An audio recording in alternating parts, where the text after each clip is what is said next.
Hi, I'm Jeremy Sinemaki with Veterans Florida. Thank you for coming to our workshop today. I have Eric Doc Wright here to discuss industry credentialing and certifications.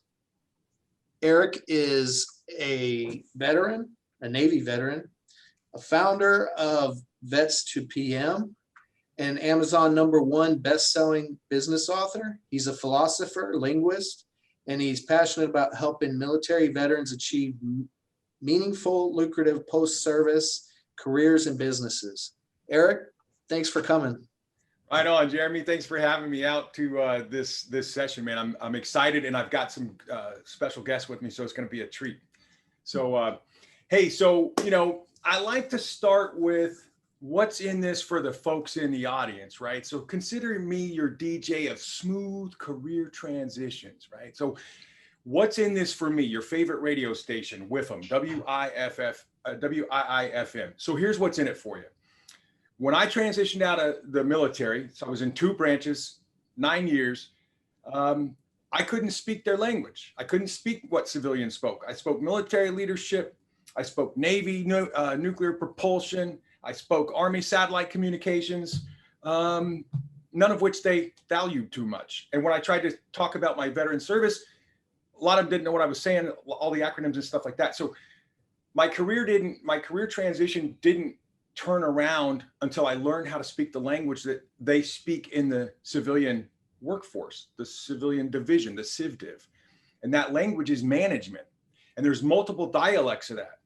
So in this session, Kathy and I, my HR guru, I stole her away from 25-year career of doing executive search. We're going to talk to you today for the next 45, 50 minutes about why should a veteran consider credentialing? What kind of credentials are out there?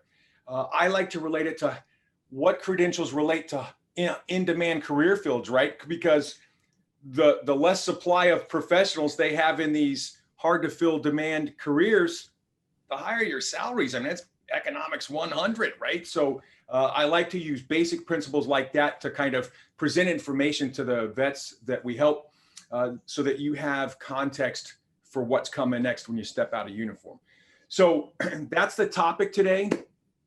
There's an economic reason you want to listen, i.e. increased salaries. And this isn't my opinion. This is Kathy and my experience over helping 4,000 folks in only 6 years all make 90,000 plus a year. So we know empirically that what we do works. We're gonna show you that session. So Kathy, before we start like unpacking some of the questions, like what certificates, why certification, all that stuff, tell them a little bit about you and why you do what you do at Vets to PM. Okay, happy to. So I started out my career in human resources. I was in HR for a couple of years, helped a small government contractor double in size in those 4 years. So I was an HR generalist, and I was responsible for writing job descriptions, managing resumes for our different field offices, and matching the right people to the right positions. Then I spent about 25 years, as Eric said, in executive search and recruiting. And I did the same thing, except for our client companies. So I would find candidates to fit roles. So my whole entire career has been what fits, what makes a candidate a right candidate for a role. What do they have to have? What do they need to have? What do they maybe need to have? So that's what I've been doing my whole career. How I got involved with Vets to PM is I did resume writing on the side, and I helped a veteran who was in a bad way and did a resume for him, changed his professional life. He had gone through one of the very first Vets to PM PMP certification training programs, and he just had a terrible resume, even though he had a great background. Changed his life for the better, and I got to meet Doc and the team, and that was all I needed. That, being able to help a veteran who was worthy and who was credentialed and who was educated and experienced get that job and make that connection was all I needed. And that's what I've been doing ever since. So we got together and we've been credentialing, transitioning military and veterans ever since. We've been helping them with career services, and we've been watching them get and helping them get amazing jobs in industry. That's all I need to get up every morning. Yep. So, and just to kind of set the tone for the rest of this, you may hear Vets to PM a couple times. You see it on my shirt, but I'm not here today as Vets to PM. I'm here today as Eric, a guy who had a really rough transition out of service. And in fact, at one point on a really dark night in the middle of a 12-year transition, it almost killed me, but I'm a Christian and I'm a coward, and I just couldn't end it. So I'm here to tell you about what we do, why we do it, and the power that it can have for you, regardless of who you train with, regardless of what you do, regardless of what credentials you get. I'm just here to show you about a half a dozen examples that we use and why we use them, so you can kind of have a context for whether you think it's worth your time and effort to go get certified. Because here's the deal, coming out of service, we're used to having high-tech training, but we're used to Uncle Sugar paying the bill, right? In the civilian workforce, because it's so tough out here, there's 50 people qualified to do what you're trying to do too. So they get to interview all 51 of you. They expect you to come trained. They expect you to come credentialed, and they don't want to hire you and then pay for you to go get ready. They want you to be ready to take the field on day one and start winning pennants. That's what corporate America expects. Okay, so there's going to be some latent transition things that you're just going to have to kind of recalibrate your head to. But so it's not about Vets to PM. Kathy and I are here as people who have acted as career Sherpas, for lack of a better term, to help thousands of military veterans transition into corporate America. And they're all making, and they're wearing suits and ties and dresses and dress suits and all that stuff, making good livings, waking up every morning knowing why they're punching in. They have a meaning, they have a purpose, they have a life. Okay, credentialing can help you do that, but it's not just the credentials. So we're going to talk about kind of all that stuff today. Okay, so when we're talking about credentials, and we'll share a lot of them with you. So let's kind of start at the beginning. When you're wearing so the data on this is the VA reports about 220,000 of us coming out of uniform every year. So right there is a competition field. That's the reality, right? You're not the only person who has 15 years worth of artillery experience and is top of your class and all that other stuff. There's probably 9 others of you that are interviewing. Okay, so we're coming out of service 220. If you look at DOD's number, they're 220-ish, 230-ish to 250, fluctuating. So Kathy and I always use the DOD manpower and data center. We figure if those are the folks tracking us while we're in uniform, they probably got a good idea on what we look like as a population when we get out into the civilian workforce. So based on DOD's manpower numbers and a little bit of arithmetic, multiplication and addition and subtraction, you can arrive at that about 52% or so of all transitioning veterans in any given year are probably ranks E6 and above. So we don't even have to talk about military occupations or Air Force specialty codes or ratings in the Navy or whatever you call it in your branch. That's a lot of competition. And oh, by the way, you've got all the civilians that have been doing those jobs incumbent vying for the same promotions to get into those positions. Okay, so that's kind of what your new battlefield looks like that you're getting ready to parachute into. So here's why Kathy and I think credentialing is a way to quickly and efficiently, both in terms of time, energy, and cost, set yourself apart. Okay. The concept that I talk about is called provable fluency. So can you get fluent in the language that civilians speak, and can you prove it to them? Can you get an independent third party to kind of put a stamp of quality on you? Think of the USDA stamping your steaks grade A or whatever. That's literally what we're talking about, right? In general, hiring managers are lazy. If I'm looking for an HR professional and you present with a resume that sounds like an HR professional and it says you're a PHR, professional human resource manager from SHRM, you must be an HR professional. Like right now, I just have to interview you for cultural fit with my team. You see how much easier you just made that interview, right? So it's provable fluency. And the idea is, well, I mean, Kathy, you want to walk them through the process, or you want me to like show the process on the screen, or what? What would you add to that as a HR guru with 25 years? Well, that was very well said. It gives them that level of comfort that that you know what you're doing in that field, and people don't understand. HR people, talent acquisition, let's get down to it, don't understand the military unless it's one of those few companies that has military recruiters to help make those connections. Most of the time they don't. So you send in a resume that has military speak all over it, and you say you're an HR person, and you're talking about force this and force that. They don't even make the connection that you're talking about a workforce, right? A simple term change from force to workforce makes a connection for them. So when you get a credential in the industry or the vertical or the occupation that you want to go into, you learn that vernacular. Yep. You become fluent in it, and then you can talk it. And that is so critical, because if you send a resume that doesn't have any of those words they understand, it's going to go in the no pile.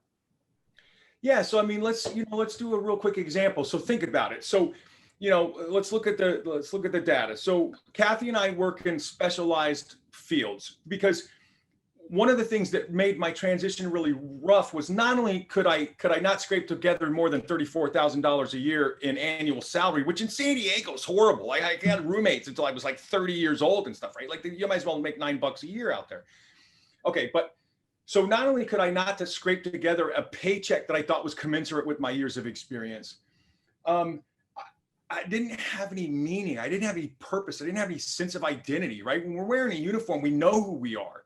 We know what we're contributing to the unit, the brigade, the boat, like whatever we're on, right? We don't have any question about that stuff.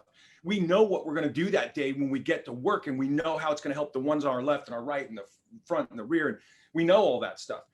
When you get out in the civilian workforce, you'll be lucky if they come back and check on you at lunch, make sure you can find the cafeteria on your first day. You're going to show up, you're going to sign your paperwork, you pass the interview, they set you in a cubicle somewhere, and they expect you to start doing whatever you're supposed to do. Be an accountant, be an analyst, be whatever you're supposed to, you got hired for, be a sales professional, start making cold calls, whatever.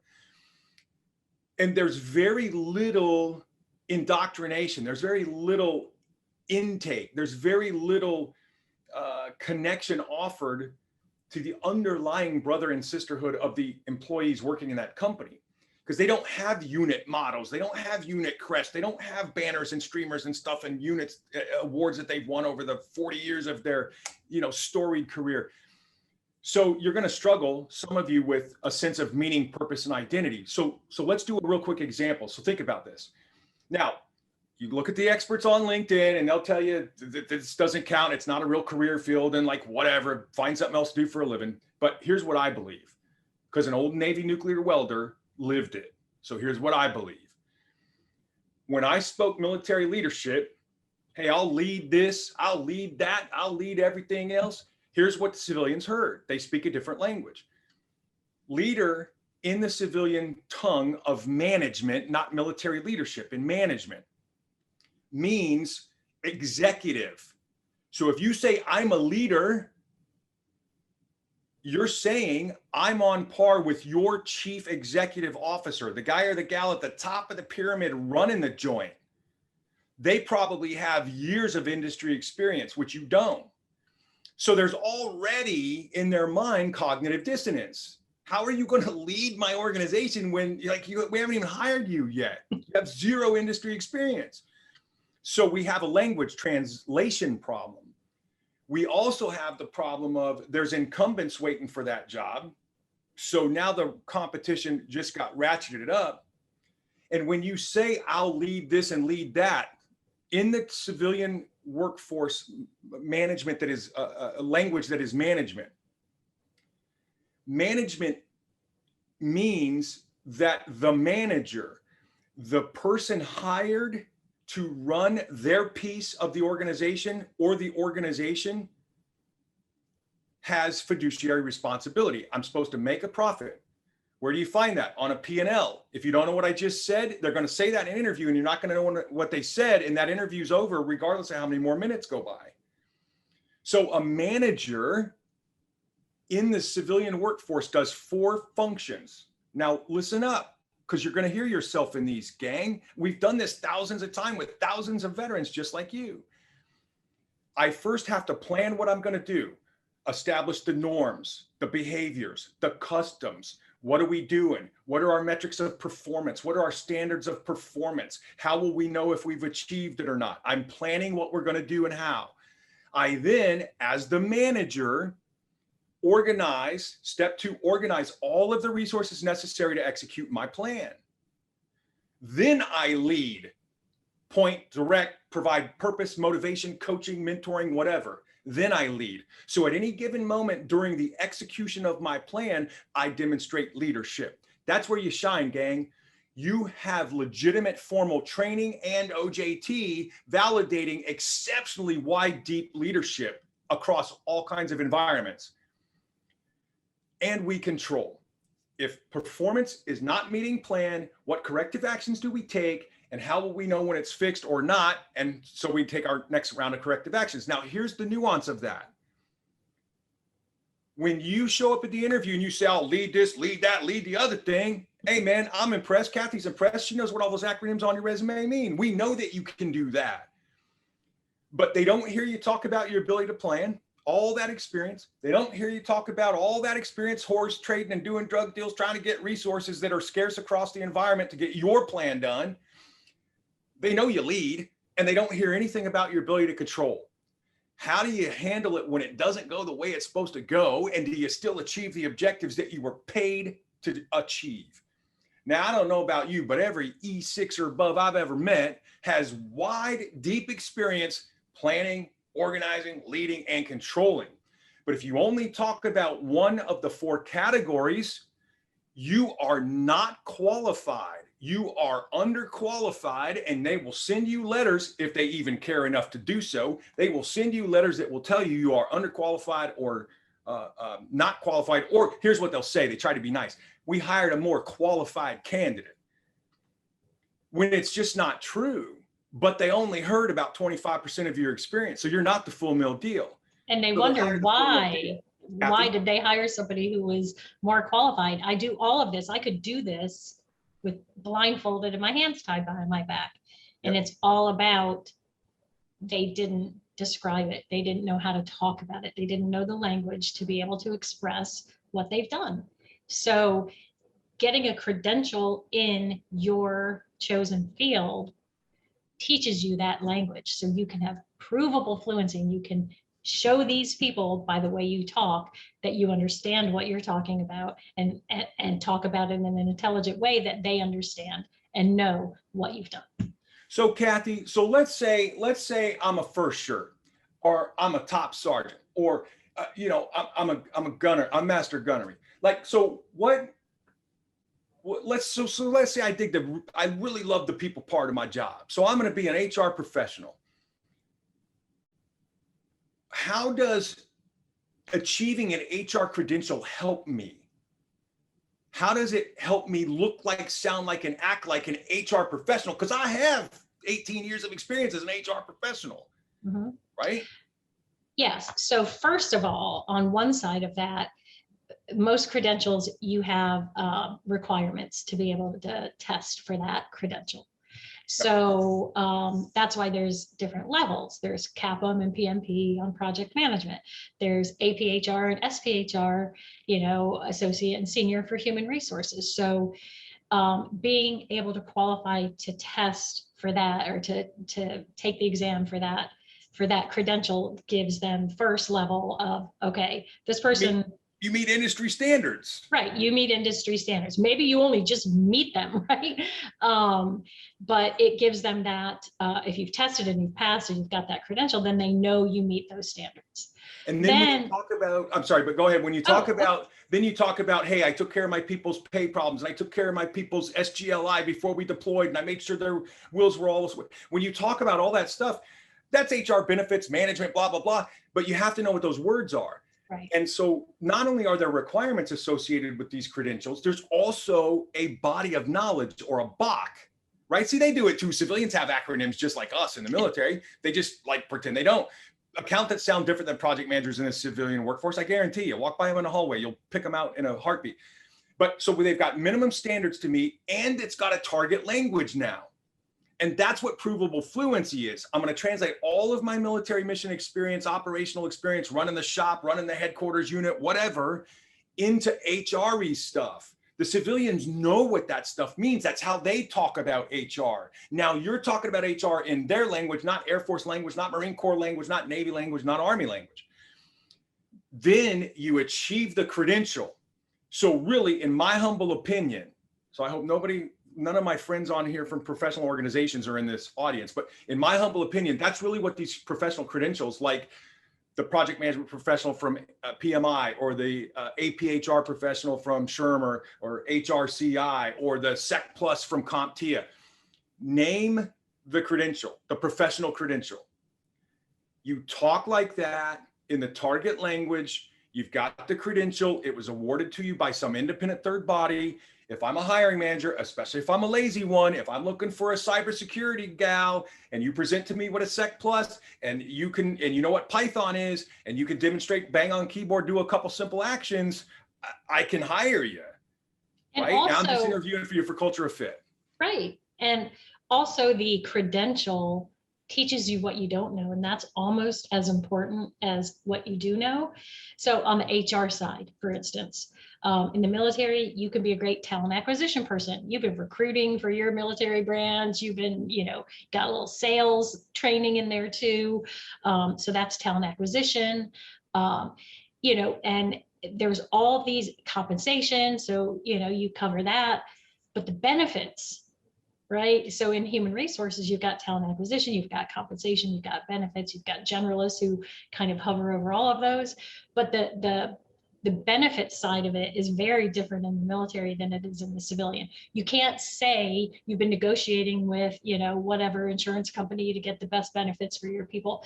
So knowing that you don't have that experience, but knowing what they need, you can talk to it, and you can talk to it in their language, and you can show what you have touched in those areas that makes you viable for that. And Kathy, and so that's why we built the programs the way we built them. And so when a vet comes to us and says, hey, I want to go into this field, if we don't have a pipeline, we do some basic economic feasibility studies. If we think we can help a big enough number of vets, because to build an entire pipeline for 3 people it takes a lot of time, effort, money, right? And if Kathy can't get you a meaningful, lucrative post-service career, we can find you something that can get you a meaningful, lucrative post-service career, because it's not about the piece of paper. The piece of paper validates the professional that they are talking to, right? The end state is getting the job. Okay, so that's we believe one of the biggest challenges, in a new study's coming out of I think it's University of Texas at Austin or wherever it is. They're not published yet, but I can't write a resume, but I'm told to. I can't use LinkedIn, but I'm told to. They tell me not to speak military leadership, but I don't know what else to speak. Like, what do I speak? Translation into business. Into management. So that's why we built the programs we do. So what do? So we help you determine what body and knowledge you want. We train you to get that credential that we've researched and is in demand. Kathy has relationships with hundreds of Fortune 1,000, 1,500 companies that have told us this is what we're looking for. If you had a person that looked like this is what we would hire. You get those credentials while you're training and studying. Kathy and her team are writing you a professional resume using your input, right? Helping you develop your LinkedIn profile, helping you develop a networking strategy using LinkedIn. Okay. And then you're taking interview skills development workshops, right? And then lifetime placement. That's what we do. Why? Because it's not about the piece of paper. The piece of paper validates you getting the meaningful, lucrative post-service career is what we're after. So Kathy, what certifications do we see in high demand? Because that's what determines which ones we build. And then we'll tell you about a couple we have in process, because vets came to us and said, hey, I've got an employer that will hire me if I do this. We did a feasibility study. We can help hundreds and hundreds and hundreds of other vets go into it. So we're building the pipeline. So tell us which ones we have now, and then you and I can talk about which ones we're building. Yep. So we have the PMP, which is a project management professional, and the CAPM, which is the Certified Associate in Project Management, Okay. which is just a junior project manager who hasn't had enough experience in project management yet. Those industry standard, every company that is hiring for a project manager will usually put PMP preferred on their job posting. Some of them will put PMP required. It just depends on who they are and why they need that. PMP has changed a little bit, or the need for project managers has changed a little bit, and Agile is coming into the picture. They need people with Agile project management experience as well. So if So I built a building, I know what the scope looks like. It's very predictive. I'm going to do PMP style. And if we're doing a search and rescue mission, if we're doing a field mission and we don't know what it looks like, but we know what the outcome is, we got to plan a little bit, do a little bit, get some feedback, get some intel, plan a little more, do a little bit more. We got to be a little more agile. Smaller That's what she's increments. talking Yeah. Yeah. It ebbs and flows as you get closer to the end state. So we have the PMI ACP, which is Agile Certified Practitioner. And then we have our newest one, which is the Professional Scrum Master. That's really the language. That's the credential that's hot right now, to be able to have that Agile, predictive, and hybrid type of So if you're project doing anything management. IT, anything software-ish, anything like in the IT cyber stuff, they're really agile heavy, right? And there are companies that won't hire a PMP if they don't have Agile experience. And again, we see that. And again, right, Kathy, we've worked with tons of companies that don't necessarily need to hire a PMP. We can present to them all day long, hey, they're PMP qualified. Hey, they've got Agile experience. And when the recruiter or the hiring manager looks at it, if it looks and sounds like Agile, and I interview you and you're Agile, maybe I hire you anyway, and I just make it requisite that you get the credential by some certain expiration point, or I don't promote you or whatever, because now I don't get you at a premium. In most professions that we work in, there is a 10 to 12 to 15% salary premium if you present credentialed. So if you present PMP qualified, you're probably starting at 75, 80. If you present PMP qualified, depending on what location of the country you are, you're probably starting at 85, 95, right? If you present as an HR professional, you look like one, you sound like one, you act like one, I can hire you as an entry-level HR professional. I don't have to pay you what I'd pay somebody that's credentialed. You're credentialed, I got to give you 12, 15% more in general in a lot of the professions we work in, right? Mm-hmm. Because your experience is validated. So now, Kathy, we also have people that want to do general management, right? Yes. And or they want to start their own thing. So what do we have for them? So Gabriella, she's here on this in this program with us, and Gabriella is our newest Scobridge intern, and she's in the general management and entrepreneurial track. And so she's going to be studying for the certified manager certification. That teaches civilian business language, right? That translates and teaches you the language of business. So you have provable fluency in talking business. So somebody who goes through that is interested in some type of management career or starting their own company or both, who knows? But if you walk in, like Doc said, if you walk into an interview and someone starts talking about P&L and you don't know what that is, it's over. And so this book, we had somebody read it over a weekend twice, and he said it's an MBA in my pocket is how he termed that the book, which is the study guide for that credential. And it truly is, it validates your ability to communicate in the business world with all the other people in the civilian business world. And here's a cut and dry example of what Kathy means. So again, back to our demographic, E6 to 05 in general, right? We help people outside on the outlier ends, but in general, that's the biggest population we see. Most of us ran a shop in Garrison or Pierside. We ran the calibration shop. We ran the motor pool. We ran the armory. We ran the tool locker. I mean, we ran something. We ran a department or a division or whatever. That's operational experience. Okay. That's general management. The certified manager, thousands of managers all across the globe were surveyed on what knowledge, skills, and abilities, KSAs, that's in the chapter of the book.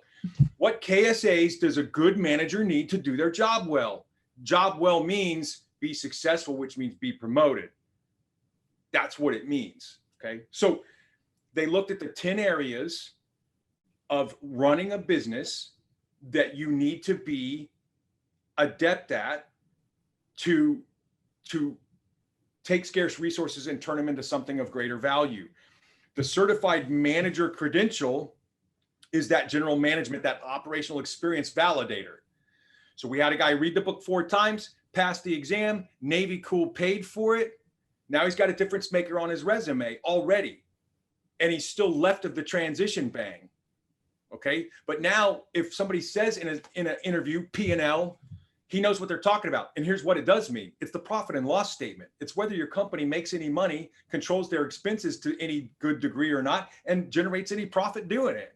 Are you any good at what you do? Every manager in an organization is looking at a P&L. It's the scoreboard. You don't know if you're winning the game without a scoreboard. So that's an example of how a credential can help you. I mean, think about the interview conversation. Kathy, I'm a vet. I got Eric Wright. You see CM after my name. You've never seen CM before. Maybe you have, maybe you haven't. Let's walk through the conversation. I present, hey, thanks for interviewing me today for this management position you have over in the logistics office, Kathy. Yes. Hey, nice to meet you. Talk to me a little bit about how you ran P&L in your logistics shop. Oh, yeah. So the way we kept score on how well we did, because you must have seen the CM, right? To prompt you in your mind to ask me, because you didn't see it on the 9 resumes you looked at before me. So the way that we judged how we ran around there was this document. And we didn't necessarily track dollars in, dollars out, any dollars left over. We tracked manpower, hours. And so in your world, Kathy, that would be billable hours. Gang, you don't sound like any other veteran she's interviewed yet. You're already memorable. And that's the objective of an interview.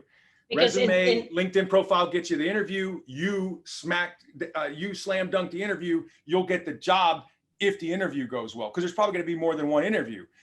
But you're memorable among other vets and other civilians that have been just showing up and punching it in, mailing it in. You know more about the language that they're supposed to be speaking. You're more fluent in it than they are.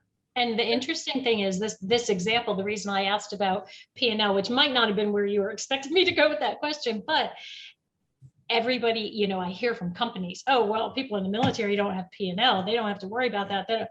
And I've done enough resumes and talked to enough veterans to know that money is a serious issue in the military, and saving money and being efficient with, planning resources, they're scarce, et cetera.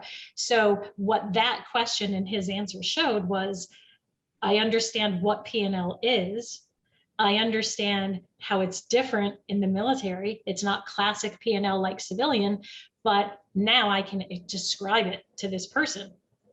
And a nonprofit institute, a 501c3, whose only job is to certify managers as managers, created a test for which I had to apply and be accepted to study for and take to prove that I'm a fluent manager. It's the Institute of Certified Professional Managers. So in Kathy's mind, an independent third body said that I am what I say. So, as a takeaway, as a door prize before we, as we wind this thing down. So what is a best practice? So in my humble opinion, in Kathy's humble opinion, think about what you really loved about the last couple assignments you had. Think about what you really hated. You're going to focus on what you loved. You're going to look for those kinds of things in job descriptions, not titles, those kinds of things. You're going to see what kinds of credentials are associated with those kinds of jobs that sound like you'd like to do them based on what you like. You're then going to go find that body of knowledge. You're then going to study for that exam. You're going to take that exam. You're going to pepper your resume and your LinkedIn profile, which is the first person digital resume today. You're going to pepper that with whatever your language is: general management, project management, cybersecurity management, human resource management, whatever it is. And then when you present, you look like one, you sound like one, and you act like one. You can tell them you're a veteran at the company picnic over an adult beverage when they hire you, right? All right, so that would be like a best practice. So I get all the time is, hey, Doc, where else can I get training, right? So you can get training with us, vetstopm.com. And by the way, every training curriculum that we have is indirectly approved by DoD SkillBridge, and you'll meet Boris Kuhn in one of these sessions here. So Veterans Florida, thanks for having Boris out. He's always a treat. Go Navy. But anyway, you'll get to hear from Boris. But the SkillBridge program takes active duty service members, puts them on the ground in a civilian environment. Uncle Sugar still pays the bills, but the company gets work. You get a portfolio of professional experience. We train you, you get the associated credential, you get out, you present as a legitimate, validated HR professional, cybersecurity professional, project manager, like whatever. So that's the DoD SkillBridge program. So we offer that training to civilians, military spouses, and veterans as well. So we're developing a Sec Plus right now. We have a training partner who we know and trust, train our guys and gals for our DoD SkillBridge. We are working with a retired Air Force Chief Master Sergeant now to develop a course. But a great resource, if you are interested in cyber, would be a Cloud Guru for your Security Plus. And so what, Kathy, any other resources, any other credentials that you can think of that you see like in high demand across the CivDiv? We're working across most of them. Each industry has some type of credential that's important to that industry. So, doing your own self-reflection and finding, what it is that you love to do. A good idea is to start Googling, going on job boards, going on LinkedIn and Googling those job postings for what you might want to do moving forward, and see the continuity, see the credentials that they're looking for over and over and over again, and then start exploring those credentials. And that's a really good way to figure out for your specific industry. I mean, we can talk project management, IT, cyber, general management, HR all day long, but if you're going into a field that's really different, that doesn't fit into those categories, there might be an industry certification in that field. So understand the language of the job description, start learning those terms, but get yourself certified. And then you'll prove that. Can I tell a quick story of success? Yep. So we've instructed thousands of people, helped them do all of what we've been talking about today. And I had one gentleman who was transitioning out of the Air Force. He was enlisted and he was in operations and aviation maintenance. And he went through our PMP program. So he learned the language of project management, which goes hand in hand with operations. And he was targeting Boeing. And one day, we do his resume, we help him. He did everything he was supposed to do. One day, months later, I get a phone call from him and I could hear the tears in his eyes when he was talking to me, and he got the job at Boeing that he wanted. And because he learned the language and he knew how to present himself. On the other hand, I worked with an Air Force officer, 24 years. She was getting out and she called me up. It was time to work on the resume, and she was going for some, a very low level job for her level of experience. She told me someone told her that she's going to have to start at the bottom. And I said, no, I don't think so. We talked for a long time. I reminded her of what she did in the military. I reminded her of what her PMP certification says to the world. We got her resume in order, and Booz Allen and Hamilton created a job for her because they interviewed her and they didn't want to lose her. So when you get a credential in your industry and you prove your fluency and you talk the talk and you present yourself on paper and in language, showing that there is no holds barred, you can do anything you want to do. Yeah. So as we close out, gang, so, the idea is, hey, find a body of knowledge that you dig in a career field that you dig because you saw some job descriptions that look like stuff you'd love to do. Study, get the credential. It validates that experience. Make sure your resume reflects that experience third person. Make sure your LinkedIn profile reflects that experience first person, right? And be able to tell your story concisely, competently, and confidently.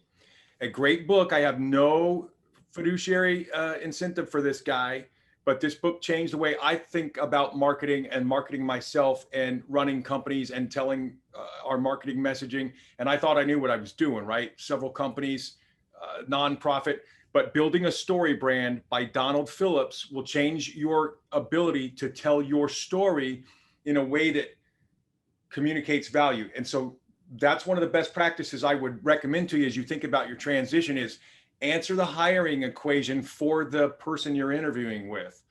Make sure that, and you want it to look like this: S is less than big V.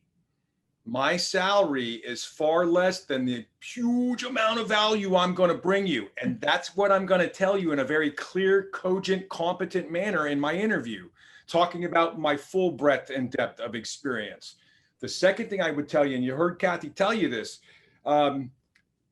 is when you're thinking about, hey, I want to work at Boeing. Well, Boeing's in, Redmond or wherever it is, Washington or whatever.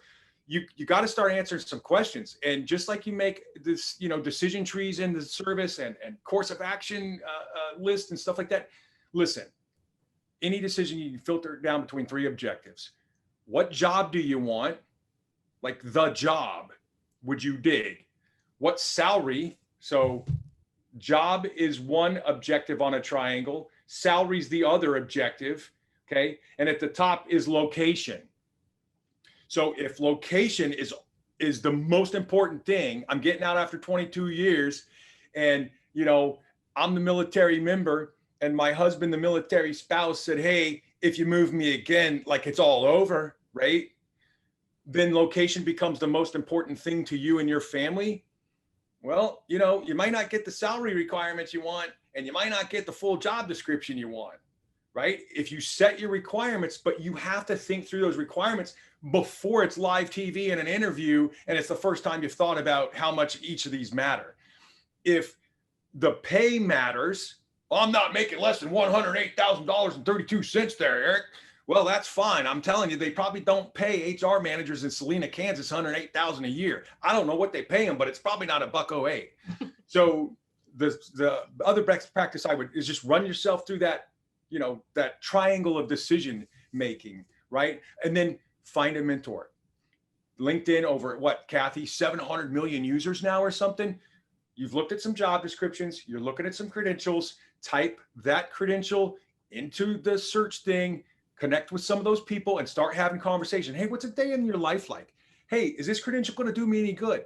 Hey, what kind of salary expectations can I have? I'm looking at moving to Dublin, Ohio. Like, what kind of salary expectations are there over there? Right? So, Kathy, let's send them out the door with any other best practices or tips or tricks that you would give them, and then we'll end it up for them. As a resume professional, I highly, highly, highly recommend that you don't try to write your own resume. So I shouldn't use a free one? No, no, there's a resume has to answer a question. And the question is from a hiring manager who you don't know is saying, what can you do for me? Making a resume is not a historical document. Part of it is, but all of it isn't. It has to answer that question. And if you don't know how to answer that question on a resume, you're never going to appeal to the recruiter who's typing in keywords, the hiring manager who's taking a look at it, hopefully. And and Kathy, you'll hear about this on LinkedIn all the time. So, and it doesn't, whether there's a cost or not a cost, value and price are not the same thing, right? But what Kathy is telling you is find an expert Yeah. You know, they tell you to write a resume. I've been writing EPRs or OERs for 20 years. I don't even know where to get a resume template. And do I do it chronologically, or do I do it functionally, or is it only 10 years, or is it all 40 years of my career, or whatever? I mean, for example, Veterans Florida, they got folks on staff that have written a resume or two. Yep. Get some professionals that got some resume writing chops. And when people say, oh, you should, you know, if it's not free, it's not worth, or, you know, you should write it yourself. Let me ask you this. If your expectation is to make $95,000 on your post-service career, and you want to do meaningful, lucrative work, is something with that kind of gravity attached to it worth leaving to the junior varsity? I mean, I'm just asking. Yep. You know? Yeah. And What else? Veterans Anything Florida, else? you know, I'm sure they have great resume writers who know exactly what they're doing. Go to them, talk to them, get that help. Network on LinkedIn. It's the #1 platform for people finding jobs. But before you can find a job, you have to have a network. Your network has to be meaningful. What that means is, don't worry about how many connections you have, but make sure every connection you have is meaningful. At Vets to PM, we have a mission. I only connect with people who I can help in that mission, or who want to also help us help people in that mission. If it doesn't meet those, I don't connect with them. So every connection I have on LinkedIn is meaningful. Get those meaningful connections, comment on posts, start connecting with people. Like Eric said, connect with people who would be your peers in the industry you want to go into, connect with people who would be your boss in a career you want to go into, and connect with talent acquisition people in those careers at those companies. And then start asking, if you ask a question, hey, what is a day in your job like? I'm thinking about going into this industry. People love to help you in that way. Don't ask them for anything more than that to start out with. And then the conversations are just going to flow, and people love to help. So be active, be visible, and you will be surprised at what that will lead to. It will lead to a lot of good things. And so, speaking of connections, parting shot, gang, thanks for attending. Connect with Kathy and I on LinkedIn. I'm at Doc Wright 2012. Kathy? Kathy Walters McClatt on LinkedIn. Check us out at vets2pm.com. If you have any questions about anything, that's why I'm here. My transition was rough. I'm living on borrowed time. Every day I wake up, I got to get square with the universe and pay some rent on this rock. I just got to help one of you get a meaningful, lucrative career like I didn't do coming out of service. It's that simple for me. Hit me on LinkedIn. I'll give you my personal connection information after we have the first chat. Now you're in the inner circle. You got something time sensitive, hit me on a text. If I can pick it up and chat, I pick it up and chat. If I'm in a class or in a keynote or like do whatever I'm doing, I'll send you a little email, say, hey, I'll call you back in an hour. I'll call you back tomorrow, like whatever. But you'll get some contact. So hook up with Kathy and I on LinkedIn, open doors of communication, and check us out at vets2pm.com, right? And consider Florida as a place you want to twilight. I'm telling you, they love Definitely veterans, do. they love patriots, they love taxpayers. It's the coolest state I've ever lived in the entire union after 51 years of trying to find one. Yep. So thanks everybody. Kathy, thanks for joining us. Gabriella, thank you so much, man, for joining us and being in our residency program. And we'll see you in the other sessions, gang. Cheers. Thank you, Jeremy, and Veterans Florida.